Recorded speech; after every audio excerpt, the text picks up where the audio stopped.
ఏదో లేదు అనుకుంటున్న గ్రామం లోపల నిజాలు ఎన్నో మట్టిలో కలిసిపోతున్నాయేమో. ఎవడు వెళ్ళిందో ఎవరికీ తెలీదు. అంతకు మించి మనం మాట్లాడకూడదు.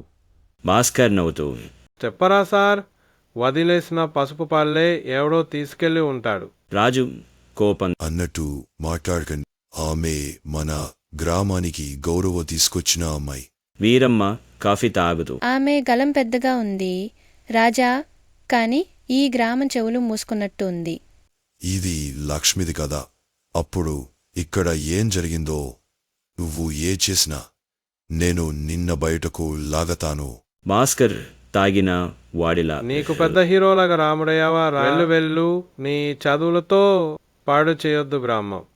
ఈ పత్రాలు చూసినప్పుడే నాకు అర్థమైంది మల్లేష్ అన్నయ్య, ఇమల భూమిని నీ పేరు మీద మార్చించావు. మల్లేష్ చలించిపోతూ, నీకు ఇది తెలుసా అంటే నీకు చెప్పాల్సింది ఏమీ లేదు ఇక. నువ్వు నిజం చెప్పకపోతే ఇంకెప్పటికీ ఆ అమ్మాయి న్యాయం పొందదు అమ్మా. వీరమ్మ కన్నీళ్లతో, ఆ రాత్రి మల్లేష్, భాస్కర్ ఇద్దరూ ఎవరోని బస్తలో కట్టుకుని బావి దిశగా తీసుకెళ్లారు. నేను మౌనంగా చూసా.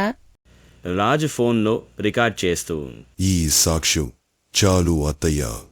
ఇక్కడ ఏం దాగి ఉందో వెలికి తీయండి. వీరమ్మ మల్లేష్ చెంపపై గట్టిగా, నీ చేతుల్లో పెరిగిన వాడినే నేను, కానీ నీ చేతిలోనే ఈ గ్రామం తల దించుకుంది. రాజు గ్రామస్తులకు, ఒకరి నోరు మూసుకుంటే అవినీతి తలెత్తుతుంది. నిజం మాట్లాడే గొంతుక ఉండాలి. లక్ష్మి గొంతు మౌనమయ్యేలోపే మనం చైతన్యం పొందాలి.